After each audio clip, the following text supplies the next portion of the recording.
Yung lahat, ako pala si Crystal John Cherta from Grade 11. Ngayon, tatalakayin natin ang socio-cultural at negatibong epekto at positibong epekto nito sa bansa. Ang socio-cultural ay tumutukoy sa pinagsamang aspeto ng lipunan at kultura ng isang bansa. Ibig sabihin, ito ay tungkol sa paraan ng pamumuhay ng tao, tradisyon, paniniwala, wika, sining, relihiyon at lahat ng kaugalian na nakakaapekto sa ugnayan ng mga tao at sa pag-unlad ng lipunan. Sa madaling salita, ang socio-cultural ay nagsisilbing salamin ng pagkakakilanlan ng isang bansa. Positibong epekto nito.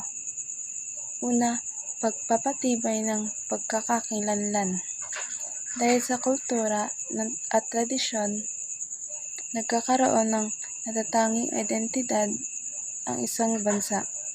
Halimbawa, sa Pilipinas, ang bayanihan man at respeto sa nakakatanda ay nagpapakita ng ating natatanging pagkatao. Kalawa, pagkakaisa ng mamamayan. Ang kultura ay nagiging tulay para magkaisa ang mga tao.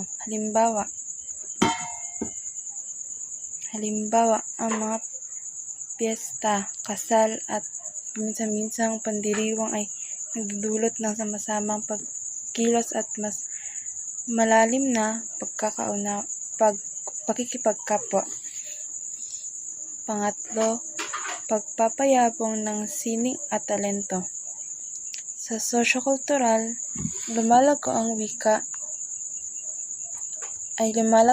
ang musika, sayaw, panitikan at sining na nagiging inspirasyon sa susunod na henerasyon. Halimbawa, ang mga katutubong sayaw tulad ng tinikling at ang awiting kundiman ay nagsisilbing kayamanang maipagmamalaki sa buong mundo. At panghuli, paunlad ng turismo. Dahil sa kakaibang kultura at tradisyon na daragdagan ang interes ng ibang bansa na bumisita. Ang turismo ay nakakatulong sa ekonomiya ng bansa. Negatibong epekto nito.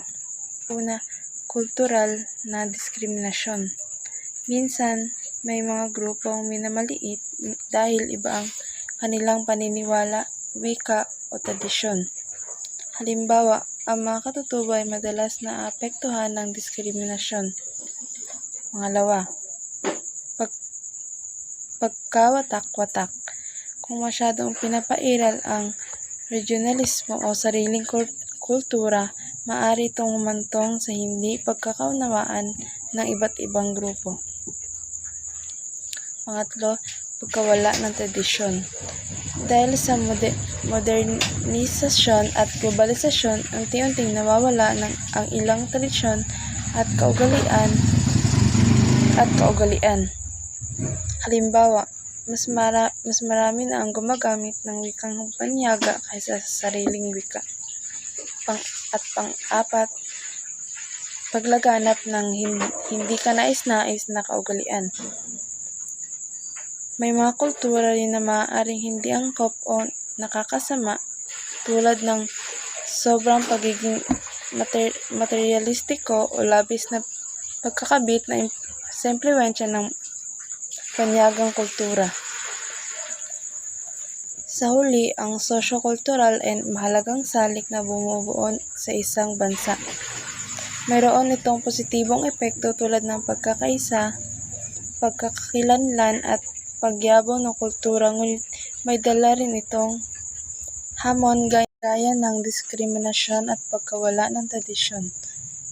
Ang mahalaga ay matutunan natin balansehin ang pagyakap sa makabagong panahon habang pinapahalagahan ang ating sariling kultura.